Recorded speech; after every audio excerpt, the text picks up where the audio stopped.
They came in the night, not with explosions or dramatic warfare like our movies had predicted for centuries, but with a silence that was somehow more terrifying.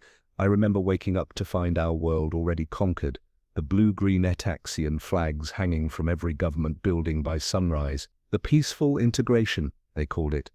What a goddamn joke. My name is Jack Taylor. 6 months ago, I was just a construction foreman in Pittsburgh, with a mortgage, a dog named Rusty, and tickets to the Steelers game. Now, I'm basically cattle. We all are. The Ataxians look almost beautiful. Tall, slender creatures with iridescent skin that shifts colors with their moods. Their technology is centuries beyond ours. Their weapons don't even look like weapons, just elegant silver rods that can reduce a human to trembling submission with a flick of their four-fingered hands. They don't need to kill us. Why waste good labor? Every morning at 5 a.m., the collection shuttles descend on our neighborhoods.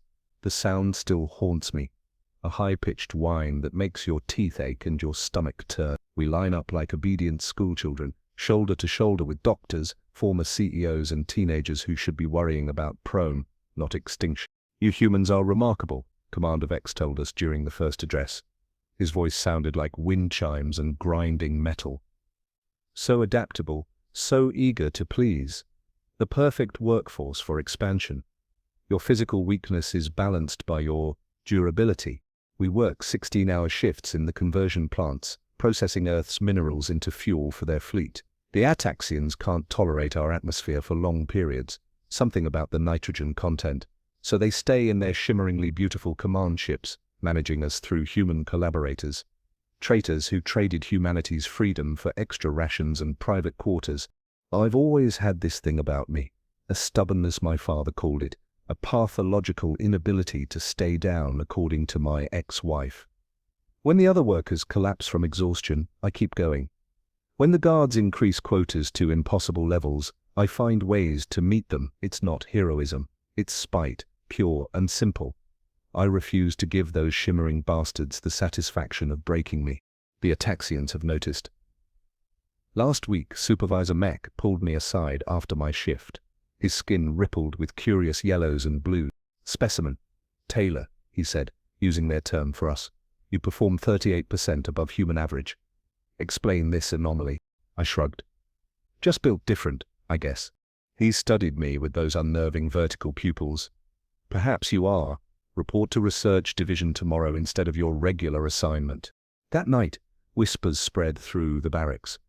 Nobody returns from Research Division. They take the strong ones, the outliers, the troublemakers.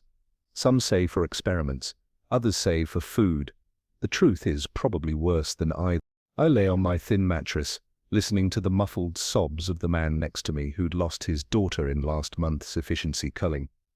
Outside, the collection shuttles hummed as they patrolled, their searchlights sweeping across our windows every 90 seconds. That's when I saw it. A flicker of movement in the shadows between buildings that wasn't human or Ataxian. Something else. For just a moment I locked eyes with a creature I can only describe as darkness given form, with eyes like dying stars. It raised what might have been a finger to what might have been lips, and then vanished. The next morning, as I prepared to board the shuttle to the Research Division, I found a small object in my pocket that hadn't been there before. Smooth and warm to the touch, like polished obsidian. When I squeezed it, images flooded my mind. Star maps, weapons, and Taxians dying by the thousands. I had a choice to make. Board the shuttle to certain death, or run toward an even greater unknown, with only this strange artifact, and the knowledge that somewhere out there, the Ataxians had enemies. Enemies who, for whatever reason, had chosen me. The guard called my name. The shuttle door opened, revealing the clinical white interior where nightmares happened. I felt the weight of the mysterious object in my pocket, suddenly heavy with possibility. "Specimen. Taylor," the guard repeated, impatience creeping into his voice. "Board immediately." I took a deep breath, my decision crystallizing with perfect clarity. Whatever suffering lay ahead, whatever impossible odds I faced, one thing was certain. The Artaxians had made a critical mistake. They'd misunderstood humanity's place in the cosmic hierarchy. We weren't just adaptable labor, we were survivors, warriors, and I was about to show them exactly how dangerous underestimating humans could be. I stepped forward, not toward the shuttle, but toward destiny. The Ataxian shuttle exploded behind me in a blinding flash of blue-white fire as I sprinted through the underbrush. 3 days ago, I'd made my choice, grabbed that strange obsidian device, and ran instead of boarding that research shuttle. 3 days of hell followed. My lungs burned with each desperate breath as I crashed through the dense forest that had once been Pennsylvania's Allegheny National Forest, now twisted and transformed by alien terraforming. The trees leaked a phosphorescent sap that glowed an eerie purple at night, and the ground writhed with worm-like organisms that dissolved organic matter on contact. The hunting drones would be coming soon. I could almost feel their mechanical eyes scanning the forest canopy, their thermal sensors piercing the undergrowth. My shirt was soaked with sweat and blood. Some mine, some from the Ataxian guard, whose neck I'd snapped during my escape. The memory of that moment still shocked me. I'd never killed anything bigger than a spider before the invasion. I stumbled into a small clearing and collapsed against a boulder, my muscles screaming in protest. 3 days without real food or sleep was taking its toll. The strange obsidian object pulsed warmly against my chest, where I'd hung it from a strip of fabric. I still had no idea what it was or how to use it, only that it occasionally flooded my mind with incomprehensible images when I touched it directly. That's when I heard voices, human voices, whispering through the trees ahead. "Over here, quick, before they spot him." I should have been more cautious, should have remembered everything the invasion had taught me about trust, but desperation and exhaustion clouded my judgment. I staggered toward the sound. They called themselves the Resistance.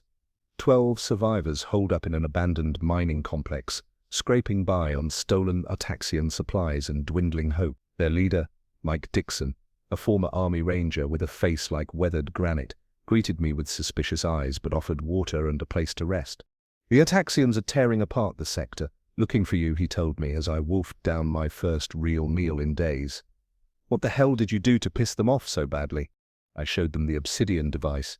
Their eyes widened with recognition. "Where did you get that?" whispered Sarah, their communications specialist. Her fingers hovered over the surface, not quite touching it. "It was given to me," I said, "by something not human, not Ataxian." Mike and Sarah exchanged meaningful glances.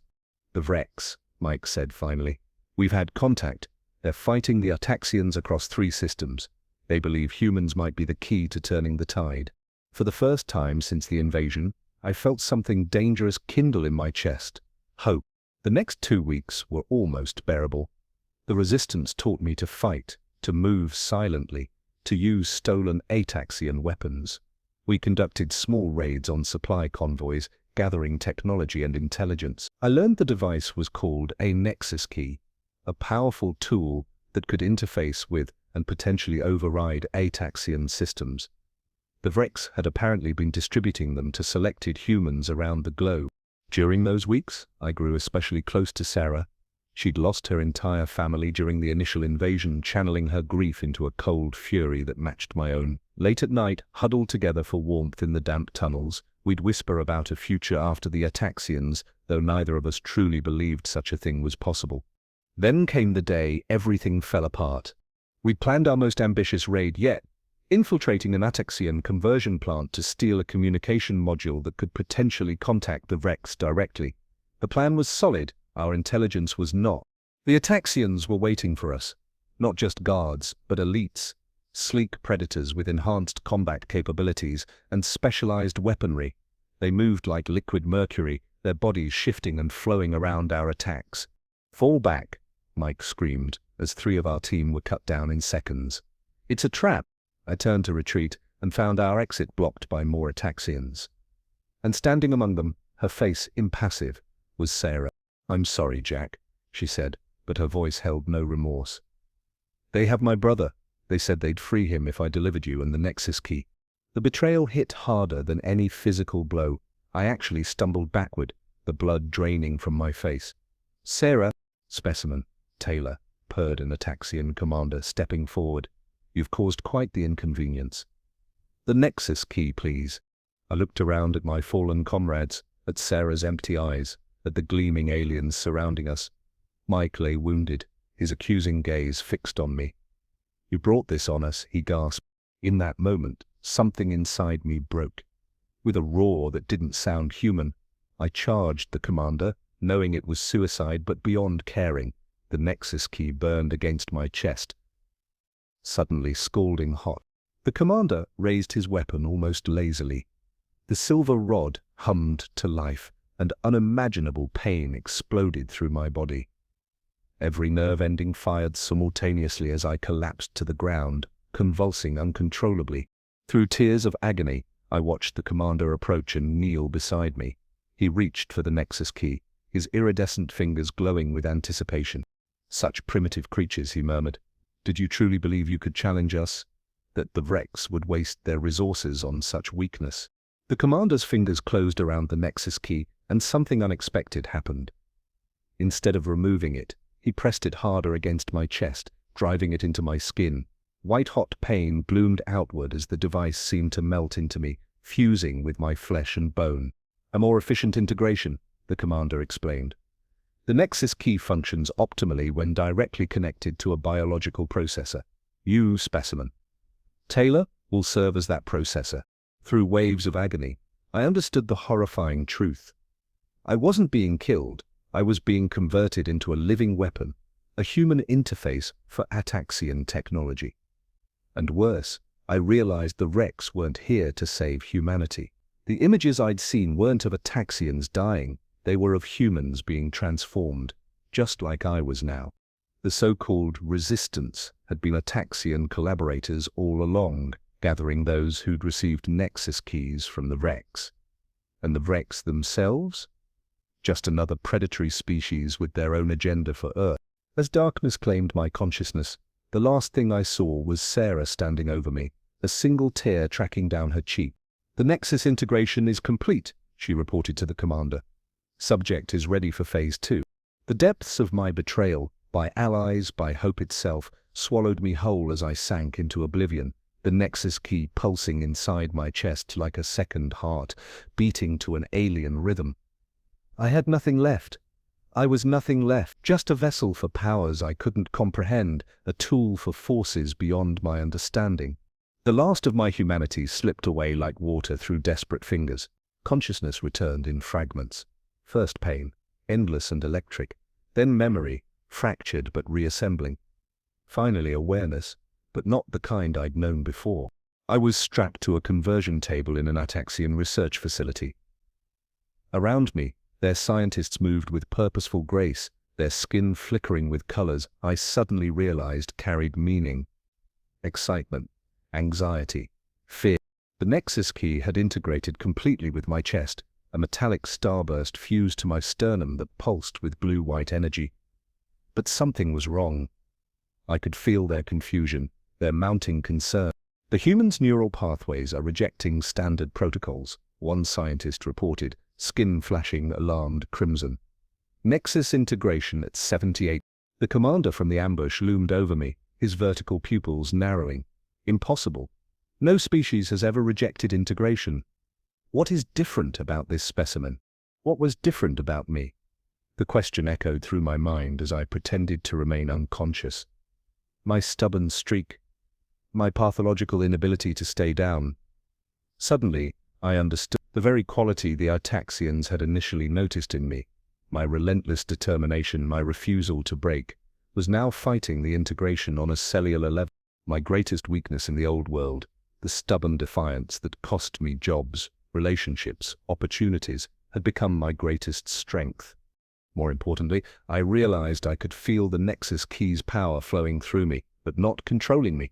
Instead of becoming a passive conduit for the technology, I was absorbing it, adapting it.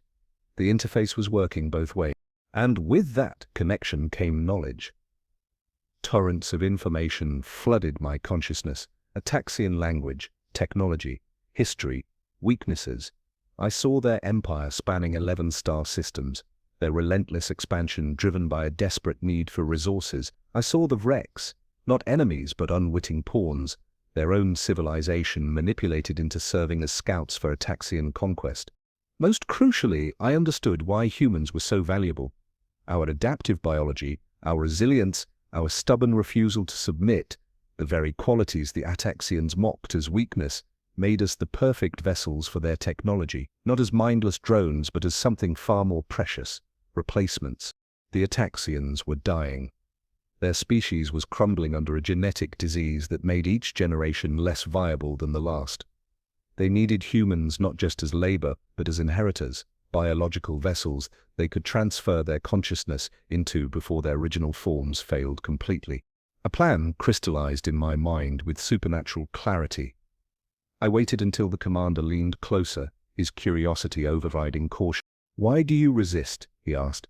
"The integration would end your suffering." I opened my eyes and smiled.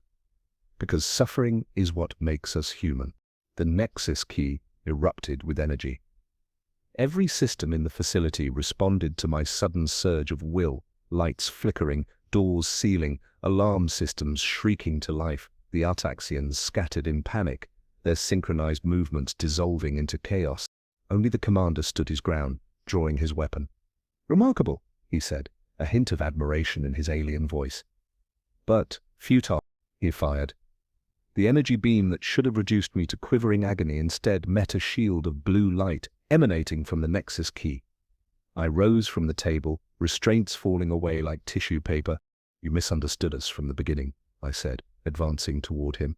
"You saw our compassion as weakness, our diversity as inefficiency, our emotional connections as vulnerabilities."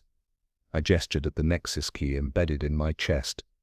"You gave me this to make me your tool. Instead, you gave humanity its salvation." The commander attacked with desperate ferocity, but each strike was anticipated and countered through my new connection to Ataxian systems. I could see through every camera, access every database, control every device in the facility. Then, Sarah burst through the door, weapon raised. For a heartbeat, our eyes met across the chaotic room. I saw the truth behind her betrayal, her brother, kept alive but suffering in an Ataxian experimentation chamber. Her desperate gamble to save the only family she had left. "Jack," she began, her voice breaking. "I know," I interrupted. "I understand now." And I did. Her betrayal had been the necessary catalyst, the final push that brought me to this moment of transformation. Without it, I would never have discovered the power I now wielded. With the thought, I activated the facility's emergency protocols, releasing not just Sarah's brother, but hundreds of human captives held throughout the complex. Through the surveillance systems, I watched their confused exodus, coordinating escape routes, disabling security measures. The commander, realizing his defeat, revealed the final shocking truth. "You think you've won? That you understand?" He laughed, a sound like breaking glass. "We are not the invasion. We are the warning. The void heralds approach, entities that consume entire galaxies. We sought to prepare your species, to elevate you as we once were elevated, to serve in the great war to come." His skin shifted to a deep, mournful blue I hadn't seen before. "We were like you once, primitive, isolated. Then they found us, transformed us, gave us purpose. The integration you resist is salvation, not subjugation." I reached out and connected directly to the commander's neural network through the Nexus key, sifting through his memories. The truth hit me like a physical blow. The Ertaxians were indeed once like humans, emotional, diverse, individually minded. Their transformation into the coldly efficient species that invaded Earth hadn't been evolution, but engineering by an unseen higher power. "There's another way," I said, certainty flowing through me. "Not your way of erasing what makes us human, not their way of weaponizing entire species. Our way." I expanded my connection beyond the facility, linking to the Taxian command ships in orbit. Through their own communication network, I broadcast a message, not just to humans, but to Ataxians throughout their fleet. I showed them the truth of their origins, the lies they'd been fed, the alternative path forward. The Nexus keys distributed by the Rex weren't weapons against Ataxians, but tools to free both species from unseen masters. The keys, I now understood, contained compressed memories from the original pre-transformed Ataxians, emotional, individual, free, preserved by a rebel faction, and spread through the Rex to compatible species. As my message spread, chaos erupted throughout the Artaxian fleet. Some responded with rage, others with profound awakening. A civil war ignited in orbit as factions formed around the revelation. On Earth, something even more remarkable happened. The Nexus Key's energy signature resonated with the thousands of humans who had been taken for research. Like me, they had been implanted with integrated technology. Like me, their stubborn humanity had prevented complete subjugation, and now they were awakening. Sarah helped me to my feet as the facility trembled around us. "What have you done?" she asked, eyes wide with wonder and terror. I showed them the truth, that the real invasion was never the Ataxians. It was the erasure of what makes each species unique. The real enemy isn't coming from beyond the stars. It's the idea that strength comes from surrendering individuality, emotion, connection. Through my expanded awareness, I could feel the tide turning. Humans and awakened Ataxians forming unlikely alliances. The invasion collapsing, not through violence, but revelation. As Sarah, her brother, and I emerged from the facility into the strange twilight of an Earth halfway through terraforming, I looked up at the chaos of lights in the night sky, Ataxian ships in conflict, their fate and ours hanging in the balance. "They thought we were weak because we feel, because we love, because we suffer," I said, the Nexus Key pulsing with each heartbeat. "They were dead wrong. That's our strength. That's what will save us all." In the days that followed, as humans reclaimed their world and awakened Ataxians sought redemption, a question echoed across the recovering Earth, across the stars, perhaps even to the distant entities the commander had called the Void Heralds. What does it mean to be truly strong? Is it dominance through uniformity and control? Or is it the messy, painful, glorious diversity of beings who insist on remaining themselves no matter the cost? The answer, I believed, would define not just humanity's future, but the fate of consciousness itself across the galaxy. And for the first time since the silent invasion began, I found myself looking forward to tomorrow.